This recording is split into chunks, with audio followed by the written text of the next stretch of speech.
പക്ഷേ അവിടുത്തെ അനൗൺസ്മെൻ്റ് എന്ന് പറഞ്ഞാൽ മലയാളത്തിൽ കണ്ടിന്യൂസ് ഇങ്ങനെ അനൗൺസ്മെൻ്റ് ഉണ്ട്, പിന്നെ കുറച്ച് തമിഴുമുണ്ട്, പിന്നെ തെലുങ്ക് പോലൊരു ഭാഷയിൽ എന്തോ പറയുന്നുണ്ട്, തെലുങ്കാണോ എന്ന് നമുക്ക് അറിഞ്ഞുകൂടാ.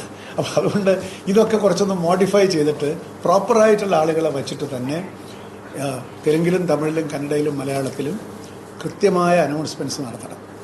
പിന്നെ ഞാൻ ഇങ്ങനെ അനൗൺസ്മെൻറ്റ് മാത്രമാണ്, ഇടയ്ക്ക് ഇത്തിരി തെലുങ്ക് പാട്ടോ ഇത്തിരി തമിഴ് പാട്ടോ ഒക്കെ ചെയ്ത് ആളുകളെ ഒന്ന് എൻ്റർടൈൻ ചെയ്യുക. രണ്ട്, ഇവർ പമ്പയിലോ അല്ലെങ്കിൽ നിലയ്ക്കലോ വെയിറ്റ് ചെയ്യുമ്പോൾ, അതുപോലെ സന്നിധാനത്തും വെയിറ്റ് ചെയ്യുമ്പോൾ നമുക്ക് അവിടെ ഇപ്പോൾ അങ്ങനെ കൾച്ചറൽ പ്രോഗ്രാം ഒന്നുമില്ല. എന്തുകൊണ്ട് ഈ നിലയ്ക്കലിലൊക്കെ നമ്മൾ ഒരു കൊച്ചു സ്റ്റേജ് ഉണ്ടാക്കിയിട്ടുണ്ടെങ്കിൽ സ്ഥിരമായ ആളുകളവിടെ വെയിറ്റ് ചെയ്തോളും. അത് തെലുങ്കിലും കന്നഡയിലെയും തമിഴിലെയും ഒക്കെ പരിപാടികൾ നമ്മളൊരു റോസ്റ്റർ വെച്ചിട്ട് കുറേയൊക്കെ സ്പോൺസർഷിപ്പ് വഴി വരുമായിരിക്കും, അവർ തന്നെ സ്വയം സമർപ്പിക്കും.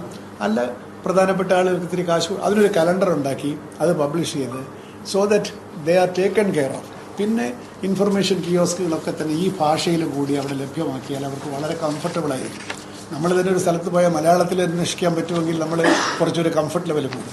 അപ്പോൾ ഒരു തെലുങ്ക് കിയോസ്ക്, കന്നഡ കിയോസ്കൊക്കെ നമുക്ക് നിലയ്ക്കൽ കൊടുക്കാൻ പറ്റുമെങ്കിൽ അത് ഇവരുടെ ക്വാളിറ്റി ഓഫ് പിൽഗ്രിമേജിന്, അത് ഞാൻ പറയാം, സോഫ്റ്റ് ആസ്പെക്റ്റ് ആണെങ്കിലും അത് വല്ലാതെ ബാധിക്കുമെന്നാണ് ഞങ്ങൾ വിചാരിക്കുന്നത്.